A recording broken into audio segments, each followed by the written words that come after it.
Tuhan, Shalom Bapak Ibu Saudaraku. Mari kita sama-sama menaikkan syukur kita hari ini. Dan sebelum kita memuji menyembah Tuhan kita, mari kita tundukkan kepala, kita satu di dalam doa. Kita berdoa. Terima kasih Tuhan, terima kasih Bapa buat kebaikan-Mu, buat kasih setia-Mu bagi setiap kami Tuhan. Kalau kami ada sampai hari ini, itu semua karena penyertaan dan perlindungan Tuhan. Dan saat ini Tuhan, kami akan memuji, menyembah-Mu Tuhan. Mari Engkau yang akan memberkati kami. Biarlah apa yang kami lakukan Tuhan menyenangkan hati Tuhan. Terima kasih dari awal pertengahan sampai selesainya ibadah kami. Kami serahkan ke dalam tangan Tuhan. Terima kasih Tuhan. Dalam nama Yesus kami berdoa bersyukur. Haleluya. Amin. Kita naikkan pujian ini. Engkau ada bersamaku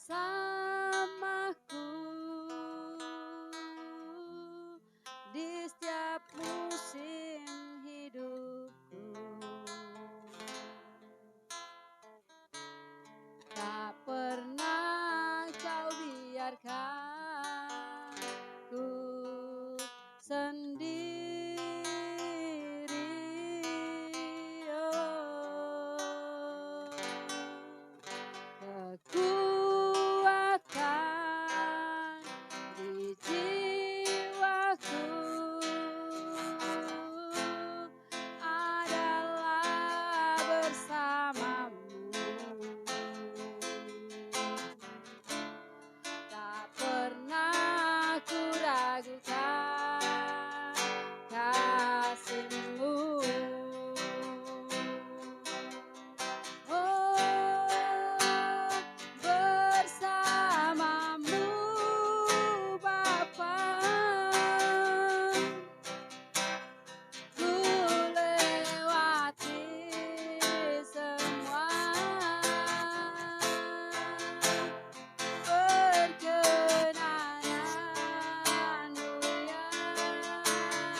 Tuhan selalu bersama kami.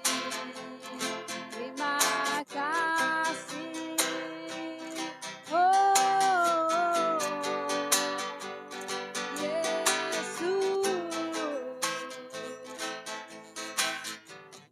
Haleluya, haleluya. Hanya bersamamu ku lewati semua pergumulan hidupku. Haleluya, haleluya, haleluya. Oh, Yesusku. Terima kasih buat segala pertolonganmu, buat segala perlindunganmu, Tuhan. Haleluya, haleluya. Terima kasih untuk setiap pertolonganmu, Tuhan. Dan lewat pertolonganmu itu kami boleh melihat kuasa Tuhan yang lebih besar dalam hidup ini. Sehingga Tuhan kami boleh mampu melangkah di setiap pergumulan yang Kau berikan bagi setiap kami. Terima kasih. Haleluya. Kuasa-Mu terlebih besar, Tuhanku terlebih besar, tak pernah terlambat janji-Mu ya Tuhan, menolong hidupku. Oh, kuasa-Mu terlebih besar, Tuhanku terlebih besar, tak pernah terlambat janji-Mu ya Tuhan, pulihkan hidupku. Mari angkat tanganmu, nyanyikan sekali lagi. Kuasa-Mu terlebih besar, Tuhanku terlebih besar, tak pernah terlambat janji-Mu ya Tuhan, menolong hidupku. Oh, kuasa-Mu terlebih besar, Tuhanku terlebih besar, tak pernah terlambat janji-Mu ya Tuhan, pulihkan hidupku. Oh, tak pernah terlambat janji-Mu ya Tuhan, pulihkan hidupku. Haleluya, tak pernah terlambat janji-Mu ya Tuhan, pulihkan hidupku.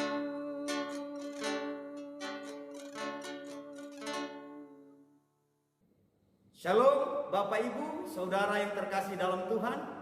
Senang kembali berjumpa dengan Bapak Ibu sekalipun secara virtual untuk bersama-sama merenungkan kebenaran firman Tuhan.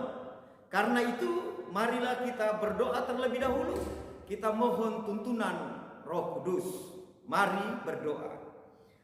Tuhan Yesus, oleh anugerah kasih dan rahmat-Mu, melalui Roh Kudus kami meminta Engkau membimbing kami supaya kami boleh mengenal, memahami akan kebenaran firman-Mu, dan kami boleh melakukannya dalam hidup kami. Kemuliaan hanya bagimu, dulu, sekarang, bahkan sampai selama-lamanya. Dalam nama Yesus Kristus Tuhan, kami berdoa. Haleluya. Amin. Bapak, Ibu, Saudara yang terkasih di dalam Tuhan Yesus, saat ini kita akan merenungkan kebenaran firman Tuhan dari Injil Lukas pasal 19 ayat 1 sampai dengan ayatnya yang ke-10. Lembaga Alkitab Indonesia memberi judul perikop pasal 19 ayat 1 sampai dengan ayat 10, Sakeus.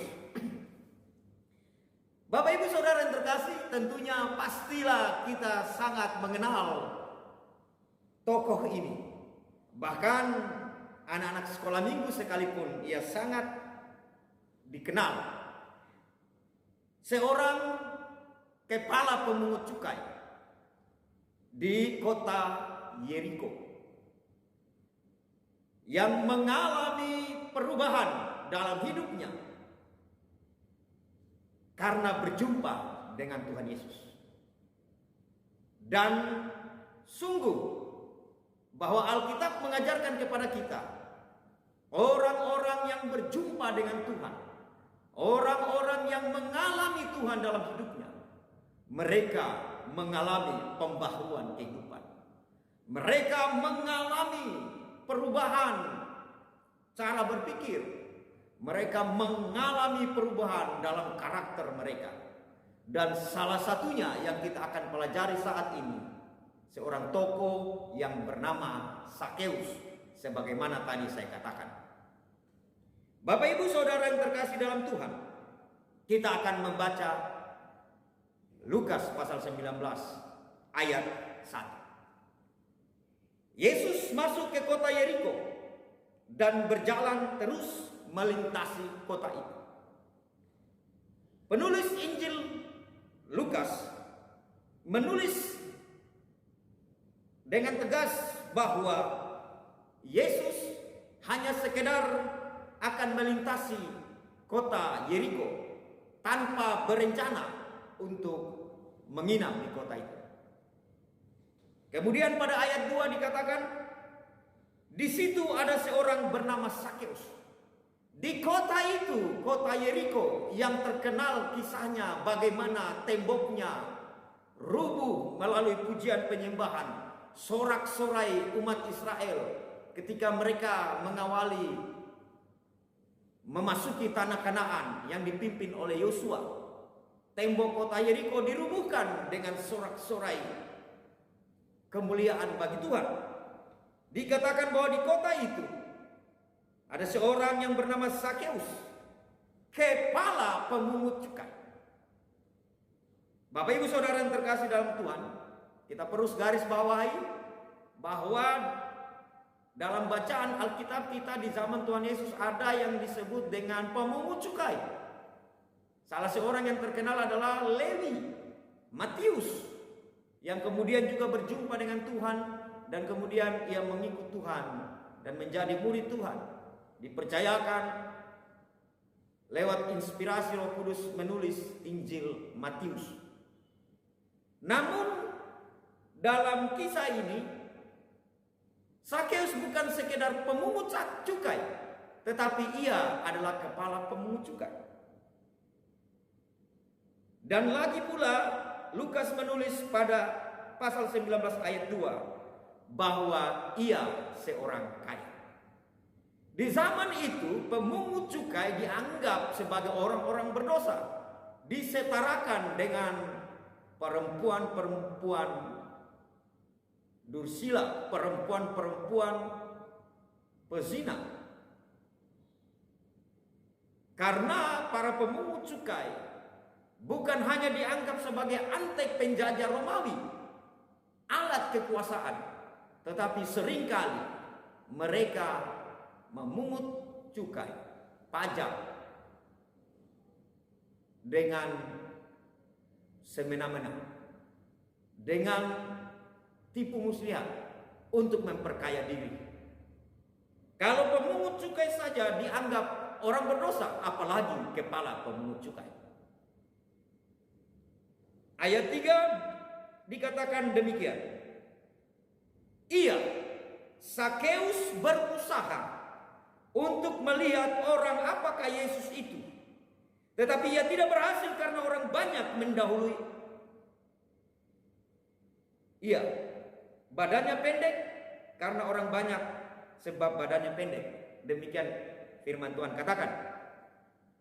Bapak ibu saudara yang terkasih di dalam Tuhan, sebagaimana tadi saya katakan, kita akan belajar kebenaran firman Tuhan tentang orang-orang, khususnya tentang Sakeus, yang mengalami pembaharuan dalam kehidupannya karena berjumpa dengan Yesus. Maka hal yang pertama melalui bacaan ini kita temukan bahwa Sakeus berjumpa dengan Yesus dan mengalami pembaharuan dalam kehidupannya. Bahkan di ayat 9 dikatakan ia dan seisi rumahnya diselamatkan. Karena yang pertama, dia memiliki kerinduan untuk mengenal siapa Yesus itu sebenarnya. Bapak ibu saudara yang terkasih dalam Tuhan, ini penting dalam kehidupan kita Bapak ibu. Sebagaimana Rasul Paulus menulis surat Filipi pasal 3 ayat 10, yang ku kehendaki adalah mengenal dia, mengenal pribadi Kristus, kemudian mengenal kuasa kebangkitannya, dan juga mengenal persekutuan di dalam penderitaan, supaya sebagaimana Rasul Paulus mengatakan, kita segambar, menjadi segambar dan serupa dengan Kristus, supaya kita mengalami kebangkitan kelak. Karena itu Bapak ibu saudara yang terkasih dalam Tuhan, sesungguhnya tujuan kekristenan yang utama adalah menjadi seperti Kristus. Dalam hal ini mengenal dia. Mengenal bukan hanya sekedar tahu secara informatif, tetapi mengalami dalam kehidupan ini, mengalami pribadinya. Karakter Kristus ada dalam hidup kita. Dan sebagaimana Sakeus mengalami hal itu, yang pertama karena dia memiliki kerinduan untuk mengenal Yesus. Ini penting Bapak Ibu. Sebagaimana Nabi Hosea mengatakan, Hosea pasal 4 ayat 6, dan kemudian pada Hosea pasal 6 ayat 6 ditegaskan betapa pentingnya pengenalan akan Tuhan. Tidak cukup menjadi umat Tuhan tanpa mengenal. Karena itu Nabi Hosea berkata, umatku binasa. Tuhan berfirman lewatnya bahwa umat Tuhan bisa saja binasa karena tidak mengenal. Selaras dengan hal itu, dalam suratnya kepada gereja di Roma pasal 1 ayat 3, Rasul Paulus mengatakan bahwa dia begitu terbeban untuk berdoa bagi saudara sebangsanya orang-orang Yahudi. Karena orang-orang Yahudi, Rasul Paulus menyaksikan bahwa ya mereka sungguh melayani Tuhan, bergiat untuk Tuhan, tetapi mereka melakukan tanpa pengenalan yang benar, sehingga mereka mendirikan segala sesuatu yang mereka lakukan seperti untuk Tuhan di atas kebenaran diri sendiri. Roma pasal 10 ayat 1 sampai 3. Karena itu Bapak Ibu Saudara yang terkasih dalam Tuhan Yesus, kita harus semakin memiliki kerinduan untuk mengenal Tuhan. Mengenal dalam hal ini mengalami pribadinya, kuasanya, dan persekutuan di dalam penderitaannya, supaya kita semakin segambar dengan Tuhan. Supaya Bapak Ibu Saudara yang terkasih dalam Tuhan, apapun yang kita perbuat untuknya itu dilandasi dengan kebenaran, dilandasi dengan pengenalan yang benar. Jangan sampai sebagaimana pengkhotbah pasal 4 ayat 17 dikatakan bahwa di sana orang-orang datang mempersembahkan persembahan kepada Tuhan tapi tidak mengenal Tuhan, sehingga persembahan mereka, korban mereka dikatakan korban orang-orang bodoh. Dijauhkanlah daripada kita akan hal itu. Yang pertama itu saudara, miliki kerinduan untuk lebih lagi mengenal siapa Yesus Tuhan yang kita muliakan dalam hidup kita. Dan tentunya lewat perenungan firman Tuhan. Kita lanjut pada ayat berikutnya. Ayat 3 kembali saya bacakan. Ia berusaha untuk melihat orang apakah Yesus itu, tetapi ia tidak berhasil karena orang banyak sebab badannya pendek. Ya, bahwa kerinduan untuk mengenal Tuhan melalui ayat 3 juga di sini dengan tegas Alkitab mengatakan bahwa ada saja kendala akan hal itu. Dari bacaan kita, Sakeus terkendala karena tubuhnya yang pendek. Sakeus juga terkendala karena statusnya, siapa dia? Orang berdosa. Tetapi di satu sisi dia adalah seorang kepala pemungut cukai. Bisa jadi sekalipun banyak orang yang membenci dia, tetapi ia memiliki strata kehidupan yang tinggi di atas orang-orang lain. Tetapi pada ayat 4 dikatakan, maka berlarilah ia mendahului orang banyak. Lalu ia memanjat pohon ara untuk melihat Yesus yang akan lewat di situ. Bapak ibu saudara yang terkasih di dalam Tuhan Yesus, selain ia memiliki kerinduan untuk mengenal siapa Yesus, sekalipun banyak tantangan, kendala, pergumulan, masalah dalam rangka untuk mengenal siapa Yesus, dan itu juga berlaku dalam hidup kita. Tetapi hal yang kedua yang boleh kita pelajari dari Sakeus, ia berupaya untuk mengatasi akan hal itu. Yang memiliki kerendahan hati.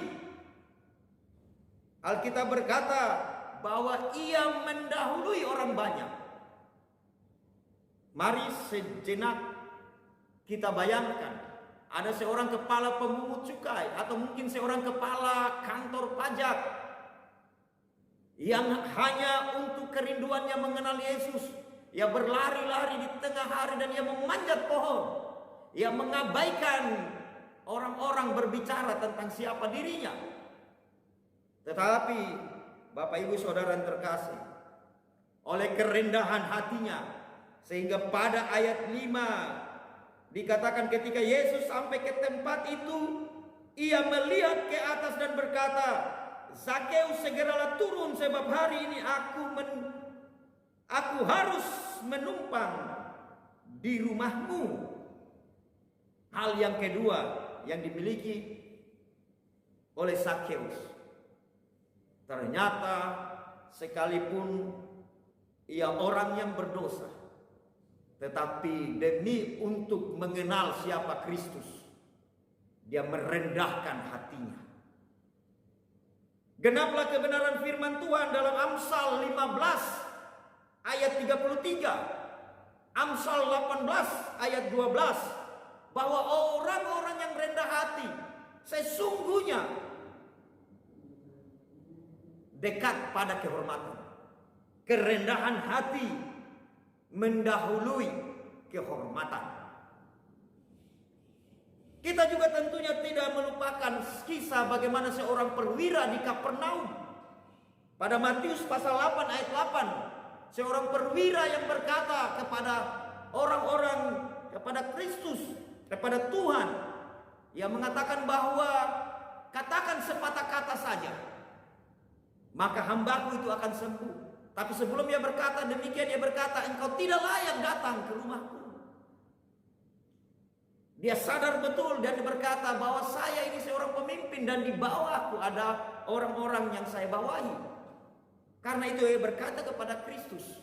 Dia mengerti tentang otoritas sehingga dia berkata, tidak perlu tuanku repot-repot menyusahkan diri untuk datang ke rumahku. Katakan satu patah kata saja. Karena itu Bapak Ibu Saudara, perwira itu mengalami mujizat.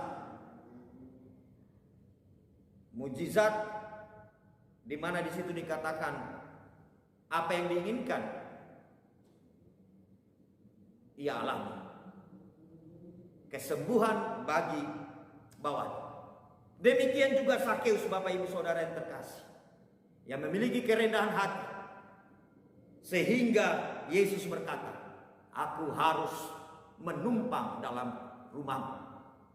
Demikian juga kita ketika memiliki kerendahan hati, Tuhan akan berkata kepada kita, aku akan ada dalam kehidupanmu. Kerinduanmu untuk mengenal aku dan kerendahan hatimu itulah yang akan membuat aku tinggal dalam hidupmu. Yang ketiga, Bapak Ibu Saudara yang terkasih dalam Tuhan. Ayat 6, lalu Sakeus segera turun dan menerima Yesus dengan sukacita. Akibat dari penerimaan pada Yesus, orang-orang yang merindukan untuk mengenal Yesus, orang-orang yang memiliki kerendahan hati, tentunya akan mengalami sukacita. Dan ayat 7 dikatakan, tetapi semua orang yang melihat hal itu bersungut-sungut. Hal ini juga mengajarkan kepada kita, Bapak Ibu Saudara yang terkasih dalam Tuhan, supaya kita tidak merasa patah hati, kita tidak undur ketika kita memiliki kerinduan untuk mengenal Yesus, melayani Ia semakin giat, melakukan banyak perkara demi Dia, dan kemudian orang-orang banyak menentang atau orang-orang banyak mencemooh. Melalui ayat 7 ini kita diajarkan bahwa itu hal yang wajar. Bisa saja dalam kehidupan ini banyak orang-orang yang tidak bersetuju, tidak bersepakat dengan kita dalam rangka mengenal Yesus. Namun mari kita mencontohi Sakeus pada ayat 8. Sakeus merespon orang-orang itu dengan reaksi yang benar. Dia berkata, tetapi Sakeus berdiri dan berkata kepada Tuhan, Tuhan, setengah dari milikku akan kuberikan kepada orang miskin. Dan sekiranya ada sesuatu yang kuperas dari seseorang, akan kukembalikan 4 kali lipat. Hal yang ketiga yang dimiliki oleh Sakeus supaya kita teladani adalah kemurahan hatinya. Yang mengalami kemurahan hati ketika ia berjumpa dengan Kristus. Ia mengatakan bahwa setengah dari hartanya ia akan pakai, akan disedekahkan kepada orang-orang yang tidak mampu, dan ia akan mengganti 4 kali lipat kepada orang-orang yang sudah ditipunya. Bapak Ibu Saudara yang terkasih dalam Tuhan, karena itu yang ketiga yang harus ada dalam hidup kita supaya kita mengalami Kristus dan berjumpa dengannya, dan melalui mengalami dan berjumpa dengan Kristus kita diubahkan. Hal yang ketiga adalah kita harus memiliki kemurahan hati, bermurah hati. Amsal 11 ayat 17 mengatakan, orang yang bermurah hati pada hakikatnya melakukan sesuatu kebaikan untuk dirinya sendiri. Karena itu Matius 5 ayat 7 dikatakan, berbahagialah orang yang bermurah hati karena mereka akan beroleh kemurahan. Hal ini selaras dengan Amsal pasal 11 ayat 17 tadi, bahwa orang-orang yang bermurah hati sesungguhnya sedang melakukan kebaikan untuk dirinya sendiri. Sebagaimana Sakeus yang berkata, setengah dari hartaku akan kuberikan kepada orang miskin, dan sekiranya ada sesuatu yang kuperas dari seseorang, akan kukembalikan 4 kali lipat. Sehingga pada saat itu ayat 9, Yesus mengatakan sesuatu hal yang sangat dahsyat baginya. Hari ini telah terjadi keselamatan. Apakah yang lebih berharga dari keselamatan? Dan di situ dikatakan kepada rumah ini.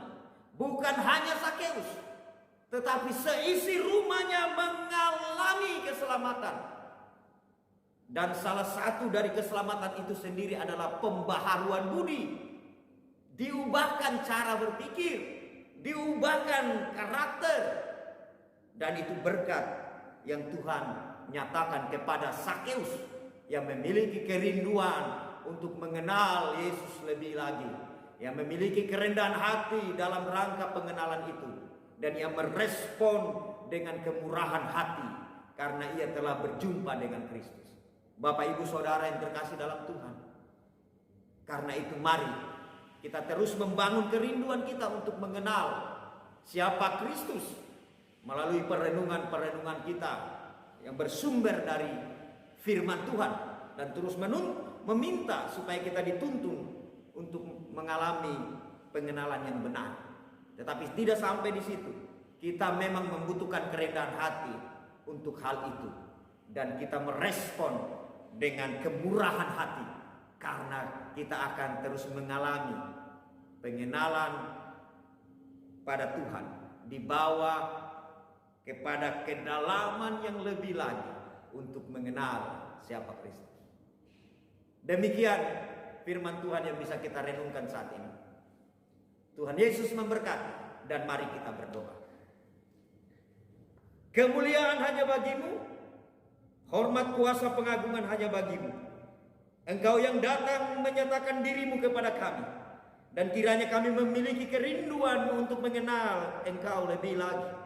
Kami memiliki kerendahan hati di hadapan-Mu Tuhan, supaya kami merespon segala kebaikan-kebaikan Tuhan dengan kemurahan hati sebagaimana yang Tuhan sudah teladankan kepada kami.